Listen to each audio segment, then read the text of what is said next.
Terima kasih Anda masih menyaksikan 811 Show pemirsa. Jadi Kementerian Kesehatan Republik Indonesia memperkirakan penderita diabetes mellitus atau DM di Indonesia ini akan meningkat pesat hingga 2-3 kali lipat pada tahun 2030.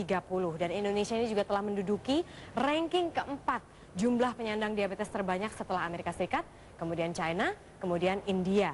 Dan tahukah Anda, keturunan diabetes ini memiliki resiko 6 kali terkena diabetes. Makanya, karena adanya seluruh fakta ini membuat 811 Show mengangkat topik penting ini dengan pakar-pakar yang sudah hadir di sini tentunya. Yang pertama di sebelah sana ada Ibu Susana, Head of Nutrition Division PT Nutrifood Indonesia. Kemudian di sini ada Rikas, Icon Element of the Year 2010. Dan di sebelah saya ada Dr. Aris Wibudi yang merupakan konsultan endokrin metabolik diabetes. Dan kami hadirkan informasinya berikut ini. Bernama lengkap diabetes mellitus yang berarti penyakit gula darah atau kencing manis ini banyak diderita baik pada usia tua dan muda. Sebabnya tidak lain karena tingginya kadar gula dalam darah.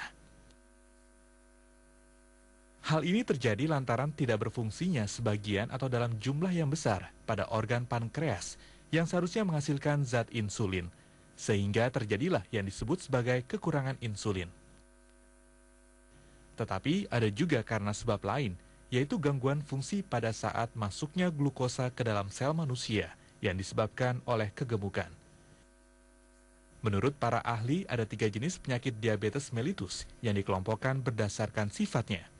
Penyakit diabetes mellitus yang bergantung kepada insulin, yang tidak bergantung kepada insulin, dan penderita diabetes mellitus yang berhubungan dengan kekurangan nutrisi.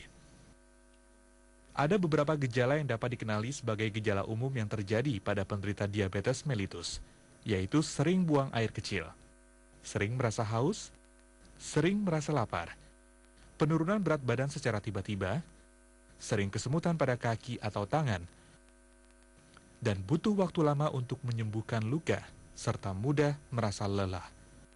Meski gejala-gejala tadi bisa menunjukkan seseorang menderita diabetes, namun cara terbaik untuk memastikannya adalah dengan melakukan pengecekan.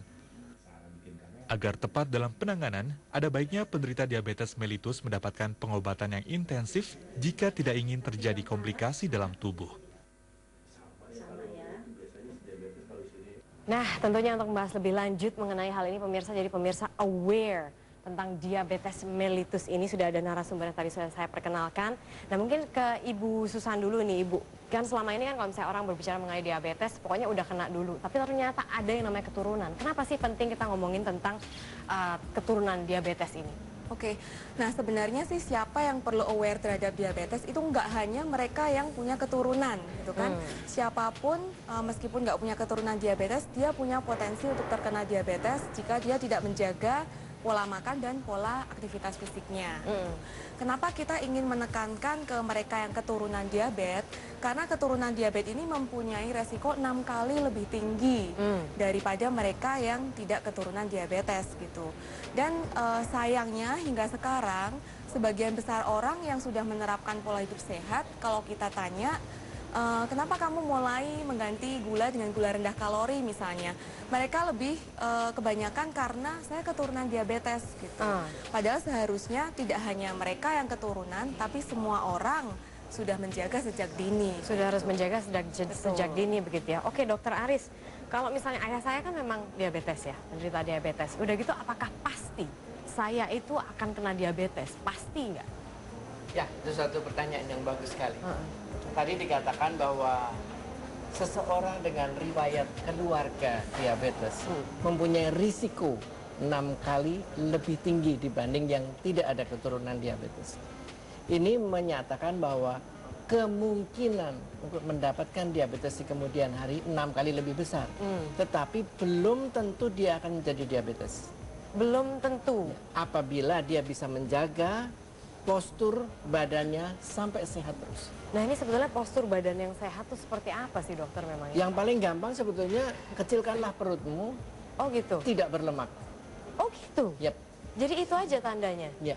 Kecil perut tidak berlemak? Ya. Nah kalau gitu mungkin ini kan biasanya kita berbicara pola hidup ya, gaya hidup dan pola makan begitu. Kalau misalnya dari pola makan sendiri sebetulnya pola makan yang memang sehat dan tentunya untuk menjaga kita tidak kena diabetes yang memang jelas-jelas berbahaya ini, bagaimana dokter?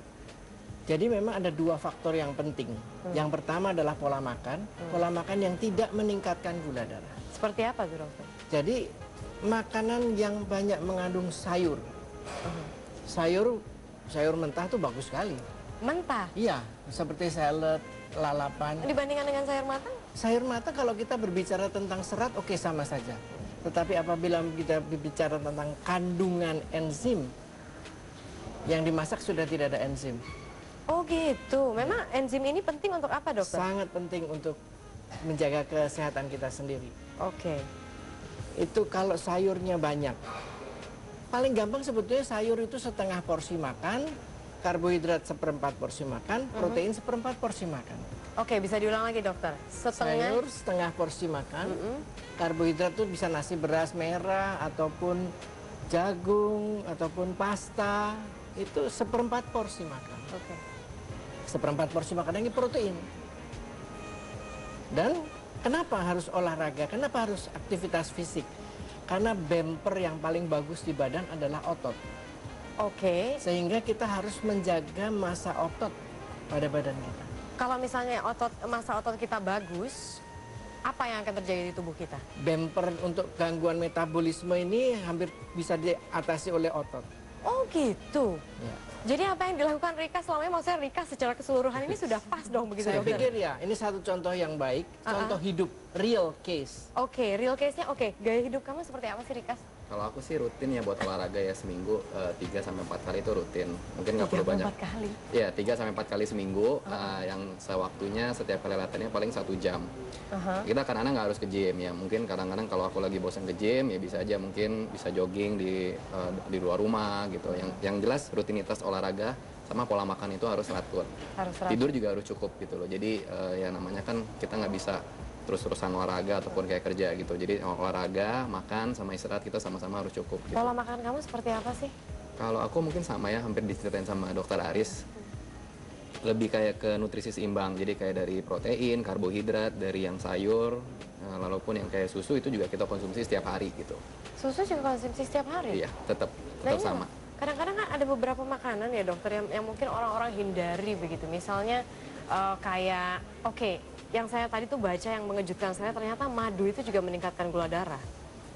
Iya, karena madu juga kalau kita lihat adalah kumpulan dari fruktosa dan glukosa. Nah berarti kalau misalnya orang diabetes itu meskipun madu itu natural, tapi juga nggak bagus gitu dokter? Iya, bisa kita katakan tidak bagus, tetapi seberapa banyak sih dia makan? Oke. Kalau katakanlah kita tahu bahwa yang sangat meningkatkan gula darah itu madu, gula pasir, ya tentu kita harus meminimalisasi. Kalau misalnya Tapi gula, 1 sendok teh mungkin tidak berpengaruh. kalau 1 sendok teh madu tidak Iya. berpengaruh. Maksudnya Tetapi madu ya yang berlebih itu seperti apa sih? Berlebih ya mungkin lebih dari 1 sendok makan, kemudian diaduk itu saja dia minum tanpa ada bumper yang lain. Misalnya tidak ada sayur, tidak ada protein, Oke. murni hanya cairan itu, langsung gulanya naik. Kalau misalnya buah-buahan, kan kita banyak banget buah yang manis ya. Ya, tapi buah sebagian besar mengandung fruktosa.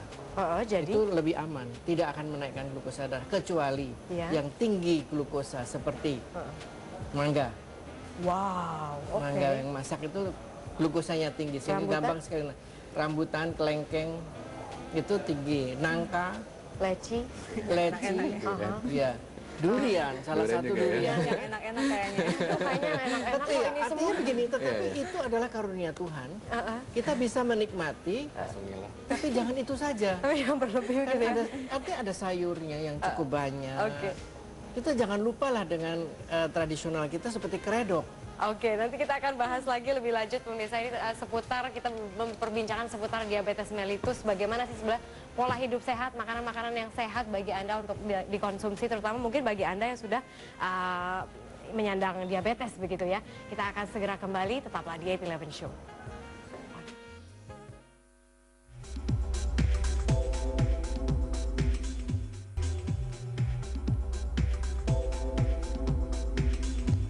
Masih memperbincangkan mengenai diabetes mellitus dan juga pola hidup yang sehat pemirsa, tentunya untuk menghindari Anda menjadi penyandang diabetes mellitus. Nah, kita juga ingin tanya nih kepada Rikas. Rikas memang dari dulu tuh ini ya, maksudnya senjaga itu pola makan, gaya hidup segala macam.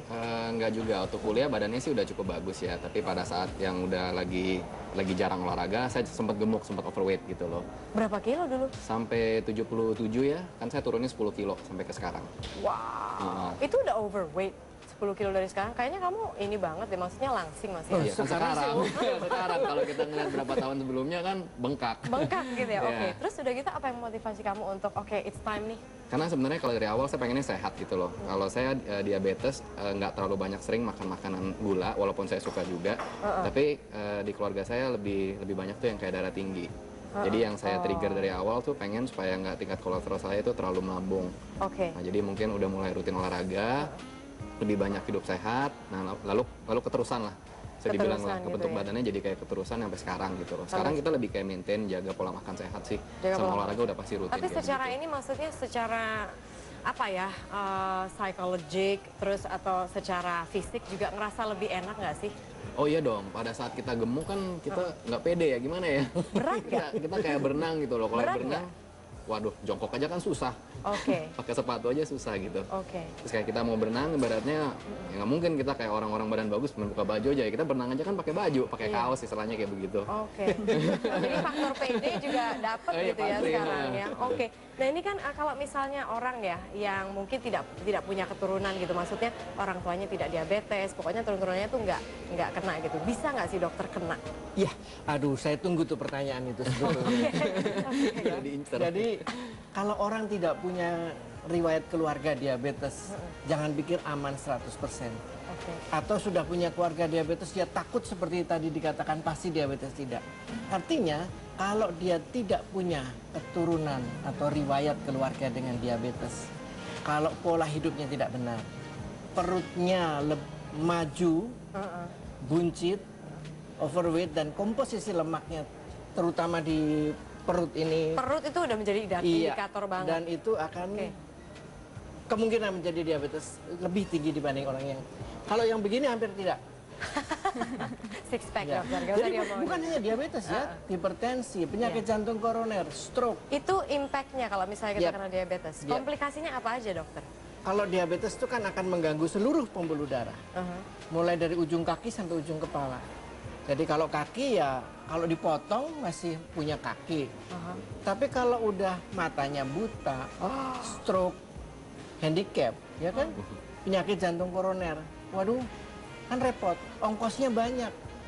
Saya pribadi lebih suka menyarankan masyarakat, marilah kita bersama-sama menjaga badan kita menjadi lebih bagus. Presenter bagus sekali, Dikas, Ibu Susan, semua bagus badannya. Tapi ini saya jadi ngeri dokter, karena saya itu meskipun kecil gini, saya tuh makan gulanya tuh suka dessert banget gitu loh. Iya, iya. Jadi sebetulnya konsumsi gula yang baik itu seperti apa sih dokter? Jadi kita tuh jadi yang nggak terlalu, aduh hindari gula banget deh, tapi sengsara gitu loh dokter. Ya, tapi kita harus sadar ya, sebetulnya gula pasir, itu kan suatu yang sudah diproduksi ya. Itu tidak sehat buat manusia. Yang sudah putih itu. Artinya gula, semua produksi gula itu gula ya, itu tidak sehat buat badan manusia. Oke. Jadi jangan paksakan kita harus minum. Apalagi ada mitos, orang harus minum gula kalau enggak sakit liver. Masa Itu dokter? salah sama sekali. Jadi tidak perlu orang harus minum gula. Karena gula itu bisa berasal dari berbagai macam. Misalnya Iya. kita makan nasi juga ada gula. Makan pisang juga ada gula. Tetapi jangan tinggi-tinggi gulanya. Jangan berlebih. Iya. Kalau misalnya dari kalori intake orang sehat tuh biasanya berapa sih dokter untuk sehari? Iya, saya pribadi tidak menghitung kalori. Tidak menghitung kalori? Iya, Oke. saya lebih melihat pada komposisi. Jadi yang lebih tadi seperempat protein, seperempat karbo, Iya. setengahnya itu sayur begitu Iya. ya. Oke. Tadi dokter juga mengangkat mengenai mitos kan. Kalau misalnya nggak minum gula kena penyakit liver gitu. Iya. Ini ada beberapa mitos yang saya temukan juga dokter. Mungkin dokter bisa jelaskan gitu.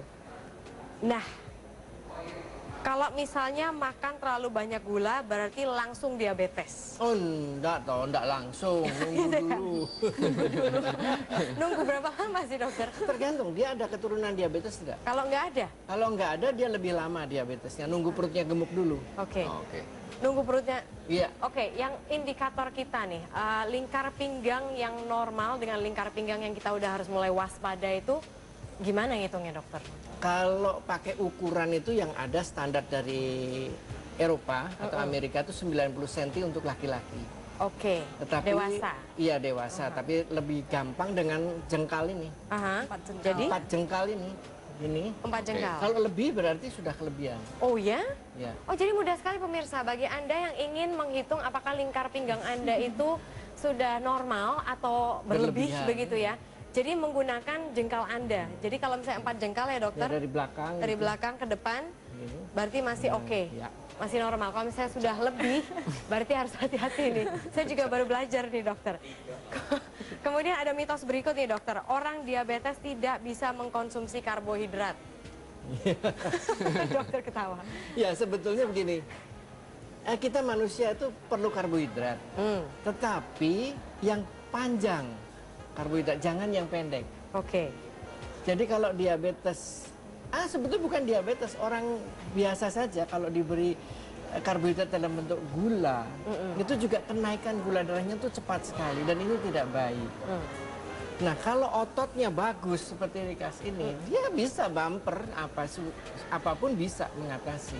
Jadi meskipun orang kayak Rikas gini ya, misalnya berotot terus dia tiba-tiba sehari atau maksudnya seminggu berapa kali mengkonsumsi gula biasanya Rikas? Kan Rikas suka juga yang manis. Enggak, kalau dalam bentuk gula tambahan enggak. Kayak aku minum kopi pasti pahit. Cuman kan kadang-kadang gulanya yang dalam bentuk kayak dari nasi, itu roti Iya. kan yang Itu karbohidrat. udah termasuk gitu. Oh udah masuk gitu ya, Iya. jadi nggak benar-benar gula yang secara mentah-mentah maksudnya dimakan Iya. gitu Makanya enggak. Itu kayak sekarang tidak kan sehat ya. kita harus agak hati-hati. Terutama kan kayak sekarang lagi udah mau liburan, kita nggak beli kue aja sering dikasih gitu. Iya betul. Iya kan? Nah itu yang mungkin kita harus jaga tuh di situ gitu loh. Karena tidak selalu dalam bentuk gula pasir yang tadi udah disampaikan dokter Aris juga gitu. Oke baik. Jadi kalau dalam bentuk cake, dalam bentuk makanan jadi, makan jajan pasar yang tidak terlihat gulanya, tepung, itu sangat mudah untuk menaikkan gula darah. Sangat mudah untuk menaikkan gula darah. Terus kemudian ada juga nih mitos hanya orang gemuk yang bisa kena diabetes. Ya, kalau kita berhubungan dengan diabetes tipe 1, Ini tipe-tipenya itu bisa jelaskan? tidak ada hubungan dengan keturunan. Jadi pada umumnya ada gangguan pankreas, pada umumnya pada usia sangat dini, nah, itu tidak ada hubungannya dengan makanan, tidak ada hubungannya dengan keturunan. Itu tipe 1 ya? Tipe 1. Oke. Tapi kalau yang banyak sekali kita hadapi adalah tipe 2. Nah ini untuk penjelasan mengenai diabetes tipe 2 di Indonesia ya dokter ya? Di Kita seluruh akan- dunia sebetulnya. Di seluruh dunia Tipe banyak 2. yang tipe 2 ya. Oke, kita akan jeda pariwara sejenak pemirsa. Kita masih akan membicarakan mengenai diabetes mellitus. Tetaplah bersama kami di 811 Show.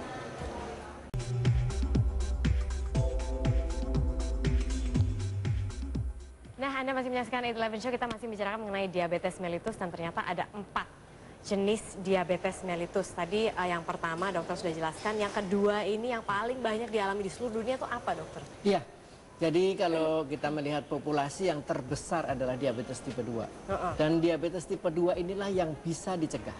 Bisa dicegah. Kita cegahlah. Tipe kenapa 2 tidak? itu artinya apa? Kemudian mencegahnya bagaimana? Ya, tipe 2 itu adalah yang kita alami karena kegemukan. Kegemukan itu udah Kebanyakan udah- makan. oke. Ya, karbohidrat pendek. Jadi gulanya cepat sekali naik. Badan mula-mula bisa, tapi lama-lama capek, lama-lama jadi diabetes. Oke. Mari kita cegah bersama. Cegahnya berarti Seawal mungkin. seawal mungkin. Dari umur berapa nih dokter? Sejak awal, sejak remaja. Berarti sejak remaja ya. Tapi banyak loh dokter anak-anak yang sekarang obes. Justru itulah saya ingin menyampaikan kepada para orang tua sekarang ini. Mari perhatikan berat badan anak kita. Jangan dibilang gemuk dan lucu. Karena Iya. kita menjerumuskan anak tersebut ke dalam jurang penyakit yang tidak disadari. Mestinya pesannya apa? Kalau misalnya bukan gemuk dan lucu apa? Sehat, slim, dan seksi. Iya, sehat, slim, dan seksi pemirsa. Setuju dokter. Dan mungkin Rikas ada tips nih, tips-tips untuk tentunya jaga pola makan, jaga Pasti. kesehatan fisik, dan ini Ya. juga untuk menghindari kita dari diabetes itu juga kan? Iya. Selain yang tadi olahraga teratur yang udah tadi kita bicarain juga, saya pikir kalau memangnya masih suka dengan yang manis-manis, saya pikir alternatifnya pakai gula yang rendah kalori. Ya itu mungkin salah satu cara bisa mengcounter ya. Selama ini kamu kalau misalnya lagi pengen banget, Ya tadi dia kalau aku pikir kayak lagi pengen yang manis, ya kita pakai aja yang kayak gula rendah kalori. Misalkan kayak Kalau kopi kan aku sukanya black, tapi kadang-kadang aku campurin susu plus pakai yang gula rendah kalori gitu. Terus apa lagi selain untuk jaga gulanya?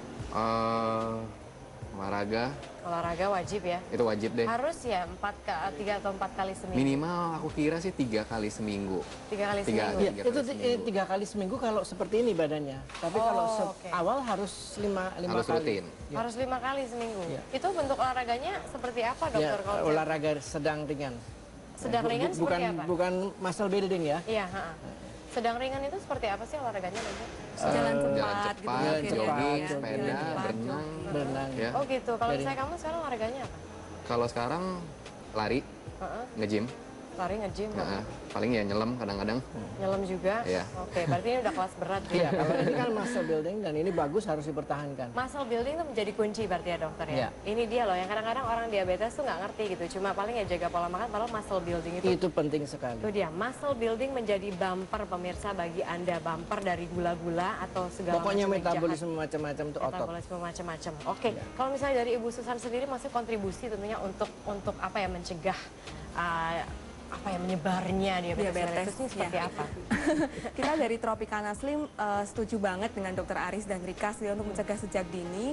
Makanya kita keluarkan semua range produk kita itu yang bisa membantu konsumen untuk mengontrol lemak, garam, dan juga gula. Gitu. Nah, baru-baru ini kita mengeluarkan satu produk inovatif, Tropicana Slim Noodle. Jadi mie instan gitu kan. Mie instan, siapa sih orang Indonesia nggak suka mie instan gitu kan? Cuman juga suka. Nah, cuman kita bedanya dengan mie instan yang lain, mie instan itu kebanyakan prosesnya dengan digoreng, karena itulah dia bisa instan. Nah, Tropicana Slim Instant Noodle ini kita proses dengan cara dipanggang. Jadi lemaknya sangat rendah. Dibanding dengan mie instan lainnya, itu lemaknya cukup tinggi, sekitar 8-14 gram sekali konsumsi. Nah, untuk Tropicana Slim Noodle ini cuma sekitar 2,5 gram sekali konsumsi. Jadi bedanya cukup signifikan. Tapi ada sayurnya nggak nih? Nah, satu lagi. Tadi kita selalu betul. Nah, sebelum ke sayur, saya ingin sampaikan juga proteinnya pun cukup tinggi, 8 gram per servingnya.